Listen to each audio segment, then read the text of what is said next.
America आणि इस्रायलनं Iran विरोधात राबवलेल्या ऑपरेशन एपिक फ्युरीचे 100 तास पूर्ण. इराणवरील हल्ल्यांना 100 तास पूर्ण झाल्यानंतर यूएस कमांडकडून व्हिडिओ पोस्ट. इराणचे इस्रायलला जोरदार प्रत्युत्तर. तेल अवीवमधल्या किरिया भागात केले हल्ले. संरक्षण मंत्रालयाच्या शेजारच्या भागात मोठे नुकसान. इराणच्या हल्ल्यानंतर तेल अवीवमध्ये नव्यानं रेड अलर्ट. इराणची राजधानी तेहरानवर इस्रायलकडून रात्रभर हल्ले. IRGCच्या ठिकाणांवर इस्रायल अमेरिकेचे हल्ले. या हल्ल्यांचा नवा व्हिडिओ समोर. इराणनं बहारीनमधली अमेरिकेच्या तळाला केलं लक्ष्य.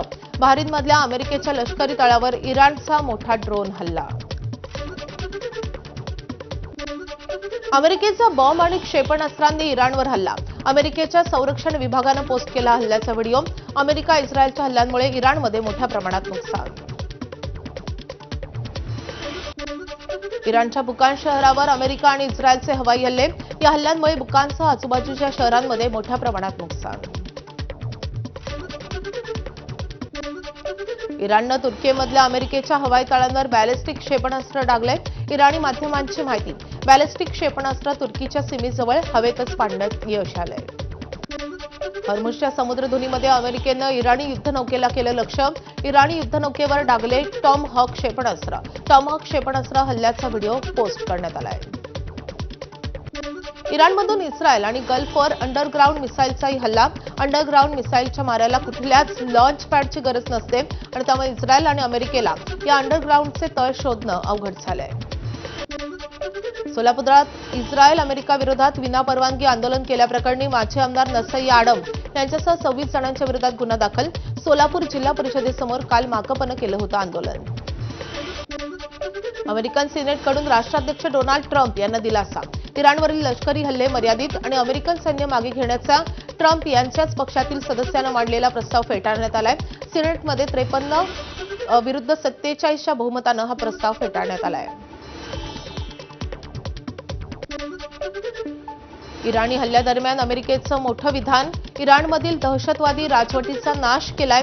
लवकरच इराणी हवाई क्षेत्राचाही ताबा घेऊ. अमेरिकेची माहिती. आम्ही इराणचा आण्विक हेतू नष्ट करत असून बॅलिस्टिक क्षेपणास्त्र नष्ट करणार. अमेरिकेचा दावा.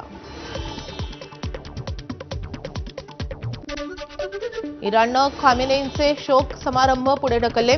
तेहरानमध्ये मोठी गर्दी होण्याची शक्यता. सुरक्षेच्या कारणास्तव निर्णय. अमेरिका आणि इस्रायलसोबत सुरू असलेल्या युद्धामुळे सार्वजनिक कार्यक्रमांवर हवाई हल्ल्याचा धोका. दुबईत अडकलेल्या भारतीयांसाठी सोनू सूद सरसावला. इन्स्टावर मेसेज करा. दुबईत राहण्याची मोफत सोय करणार. अभिनेता सोनू सूदचं दुबईत अडकलेल्यांना आवाहन.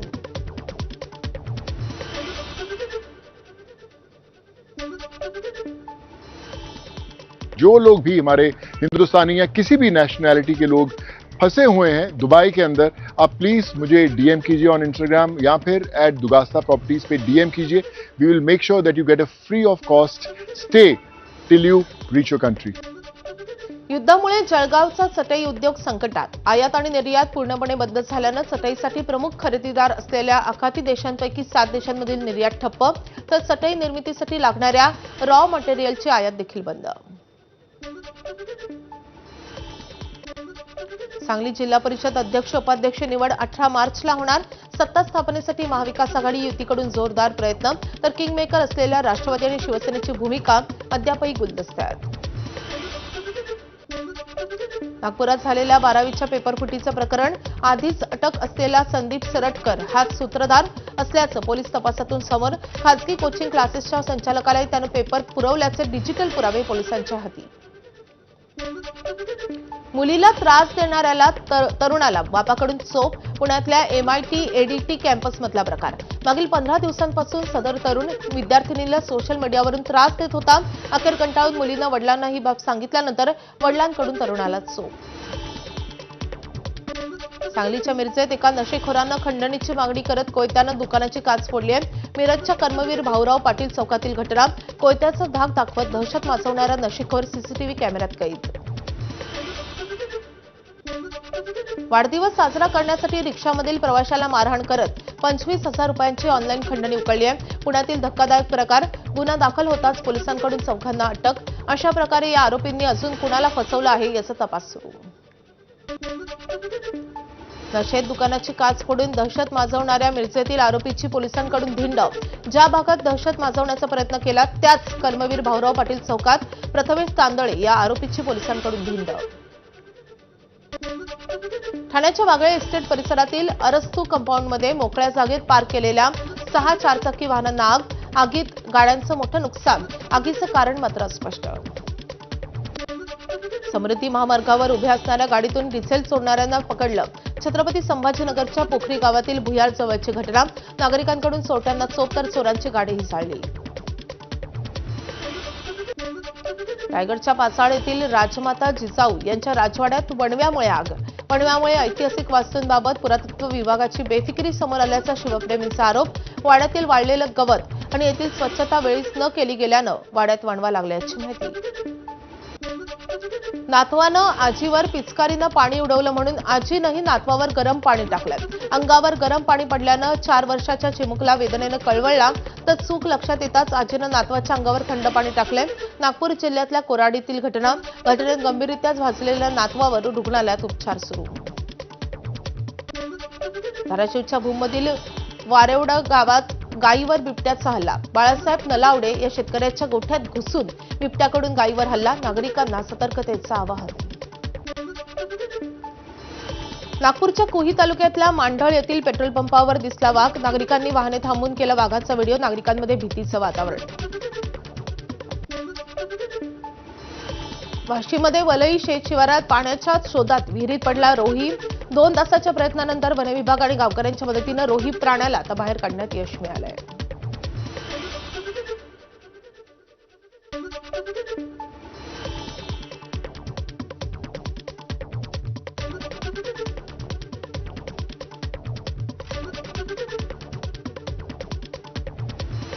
मिठी नदी गाळ उपसा घोटाळ्याप्रकरणी आर्थिक गुन्हे शाखेकडून 7,000 पाणी दुसरं पुरवणी आरोपपत्र दाखल. डम्पिंग ग्राउंड संदर्भात शेतकऱ्यांशी बनावट सामंजस्य करार केल्याचं दाखवून पैसे लाटल्याचा आरोप. जोडीदाराला प्रतिवादी करण्याची संधी न देता केवळ व्हॉट्सअप चॅटच्या आधारे घटस्फोट देता येणार नाही. घटस्फोटाच्या एका प्रकरणात मुंबई उच्च न्यायालयाचा महत्त्वपूर्ण निर्वाळा. नाशिकच्या कौटुंबिक न्यायालयानं दिलेला आदेशही रद्द. गोसेखुर्द प्रकल्पग्रस्तांचं मुंबईच्या आझाद मैदानात आमरण उपोषण. या प्रकल्पासाठी ज्यांनी शेतजमीन गावं दिली त्यांचं पुनर्वसन आणि नोकरीचा प्रश्न 40 वर्षांनंतरही सुटलेला नाही आणि त्यामुळे या प्रकल्पग्रस्तांचं कालपासून उपोषण सुरू. वाशीममधील बस स्थानकावर नागरिकांची स्मार्ट कार्ड मिळवण्यासाठी गर्दी. एसटी महामंडळाकडून कॅशलेस पेमेंटसाठी स्मार्ट कार्डची योजना. एसटी बसमध्ये ज्येष्ठ नागरिक आणि दिव्यांगांना तिकिटामध्ये सवलत देण्यासाठी ही योजना राबवण्यात आली आहे. पुण्यात रेडी रेकनरच्या दरात 10% वाढ प्रस्तावित. नोंदणी आणि शुल्क विभागाला सरकारच्या मंजुरीची प्रतीक्षा. मंजुरी मिळाल्यास 1 एप्रिलपासून लागू होणार रेडी रेकनरमधील नवा दर. मुंबई महापालिकेच्या 3 महत्त्वाच्या उड्डाणपुलांच्या प्रकल्पांच्या खर्चात गेल्या 6 महिन्यात लक्षणीय वाढ. निविदावेळी असलेली एकत्रित खर्च 4,013 कोटी तर आता सुधारित अंदाजानुसार हा खर्च 6,675 कोटी रुपयांच्या घरात. एकूण वाढ आहे तब्बल 66%. गुजरात आणि दक्षिण राजस्थानमध्ये उष्ण वाऱ्यांचा प्रभाव वाढल्यानं राज्यातील तापमानात मोठी वाढ. पुढील 3 दिवस तापमान वाढ कायम राहील असा अंदाज. सिंधुदुर्गच्या कुडाळ तालुक्यातल्या नेरूर गावात शिमगोत्सवात मांड उत्सव साजरा.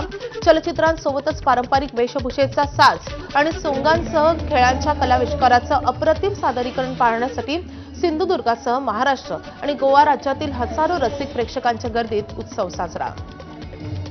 आमचा हा नेरूर जो गाव आहे तो कलेचा ईश्वर आहे, कलेश्वराचा गाव आहे आणि या गावामध्ये असणारे जे कलाकार आहेत त्यांचा अधिपती हा ते आमचा कलेश्वर आहे आणि त्यांच्या कलाविष्कारातून या मांडावर विविध नाट्य, विविध जे कला सादर केली जाते, विविध देखावे, हालते देखावे सादर केले जातात आणि त्यातून लोकांचं मनोरंजन केलं जातं. संपूर्ण सिंधुदुर्ग नव्हे तर नजीकचा गोवा राज्य, बेळगाव या ठिकाणाहून रसिक हे या कार्यक्रमाचा आस्वाद घेण्यासाठी दरवर्षी येत असतात. T20 विश्वचषकात सेमीफायनलमध्ये आज भारत विरुद्ध इंग्लंड सामना. मुंबईतील वानखेडेच्या मैदानावर दोन्ही संघ भिडणार. फायनलचं तिकीट कुणाला मिळणार याकडे लक्ष.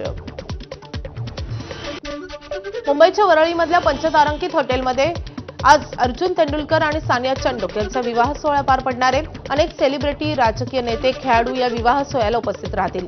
मुख्यमंत्री फडणवीस, उद्धव ठाकरे, राज ठाकरेही विवाह सोहळ्याला उपस्थित राहणार अशी माहिती.